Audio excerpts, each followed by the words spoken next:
All right, thanks for staying with us. Now, we're staying in Asia, where the Bangladesh Nationalist Party, BNP, has won a majority of more than two-thirds of seats in the country. Country's parliament in a landmark election. It is seen as a huge change of fortunes for BNP leader Tariq Rama, who spent 17 years in self-imposed exile in London. Voters also endorsed sweeping constitutional reform in a referendum held alongside a general election.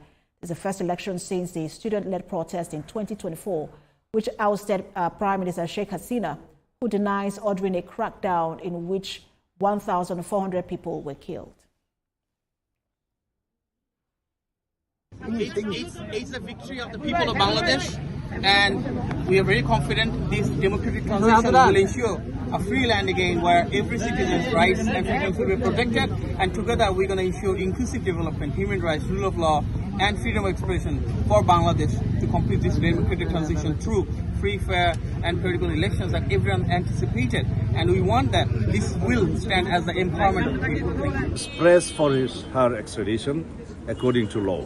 This is in between Foreign Ministry of Bangladesh and Foreign Ministry of India. We also ask the government of India to please send her back for facing the trial in our country. It was very much expected result, and the responsibilities, the burden of responsibilities has been increased 1,000 times. So we hope and pray to God. Now, for more on the outcome of the election in Bangladesh, National Editor Greater Kashmir, Surinder Beroy, joins me from Delhi, India. Good to have you join us. Yeah, thank you for having me.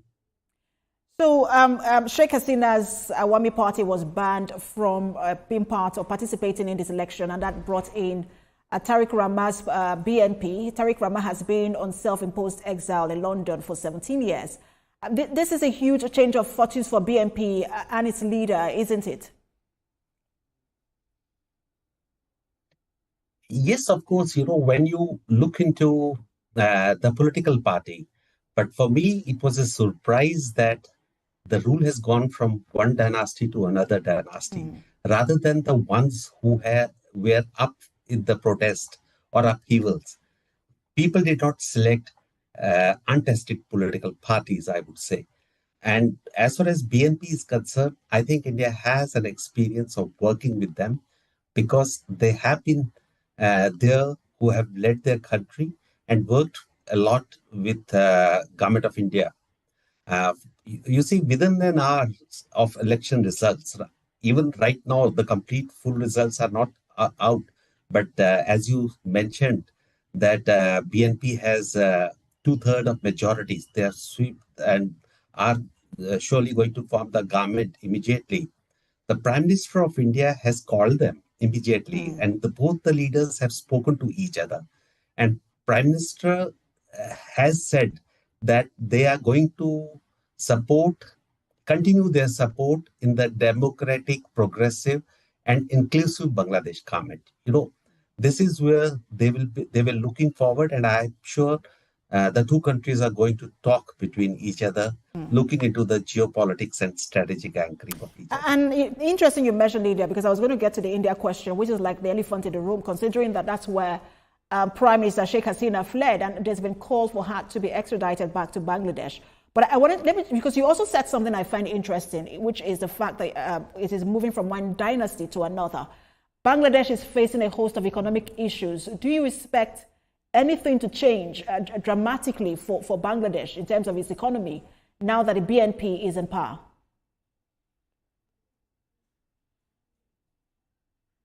Yes, you see, if you look into the economy factor, it's not only the unrest which has made problem for the Bangladesh, but it was also post-COVID time when their exports, maximum in textile, got affected.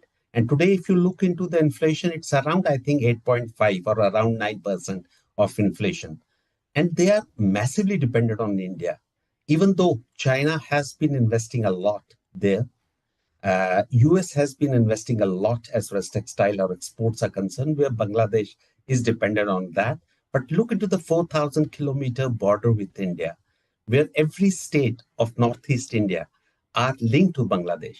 So even if they don't want to talk to each other, but for business sake, they will be talking to each other because they are interdependent on many of these economic factors. And I think with the elected government now, because earlier there was an interim government which was there and there was too much of rhetoric going on. But now both of them, I personally feel, need to sit immediately. And I think Prime Minister Modi has rightly immediately called.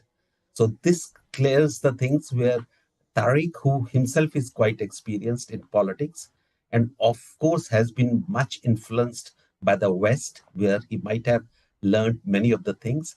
I think he must be also looking for the reforms. You can see that immediately after winning the elections, he asked people not to celebrate. We had to go for reforms. We had to go for the referendum, where they are going to elect the what you were mentioning about the senior upper house also.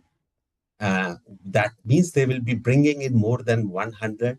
And I think most of the technocrats and people who are experts in it, even those people will be selected. So Mr. Oberoi, sorry for interrupting you, but I want to stay on the referendum you mentioned, because you've talked about it. Voters, endorsed that sweeping constitutional reform in a referendum held alongside the general election. But let's look at Bangladesh historically. They've had 3 previous referendums, and it came also during moments of political rupture. You remember the one in 1977, there was in 1985 to legitimize military rulers, and then there was the one in 1991 to restore parliamentary democracy.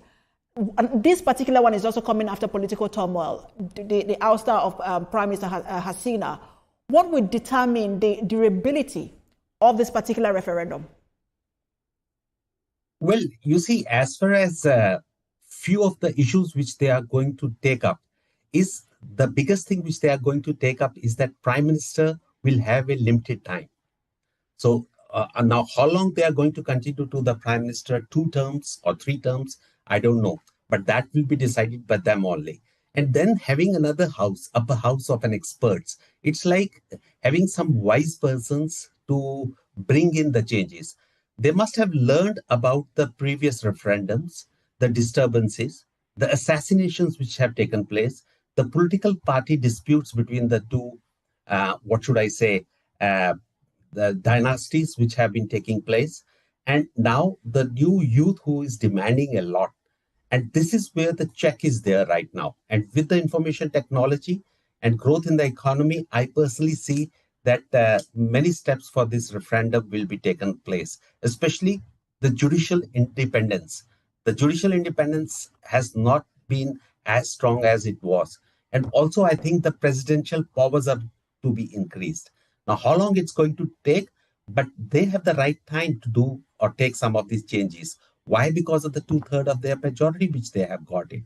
Now, people were scared about, and I think New Delhi was also scared about the Jamaat-e-Islami taking over, because Jamaat-e-Islami was never for the independence of Bangladesh. They had always supported to be a part of Pakistan earlier. And even though they have become a little stronger with the support of the students' political party, but still they remain around 30% or 32% with them. So I think the BNP will be able, they will be looking for issues which are more important for the youth, for their employment, and be dependent. And I think looking into the geopolitics as well as into the eastern part of it, they also have to consider that Myanmar is next to their border also, and how they have to tackle the conflict outright there also. So I personally see that it's only once they take over the government and once they start talks with the India, then the things are going to move forward. But the good thing is many regional leaders, I agree with you, Mr. Oberoi, have congratulated them. That shows that most of the regional political parties, including US, China, or other countries, are accepting them.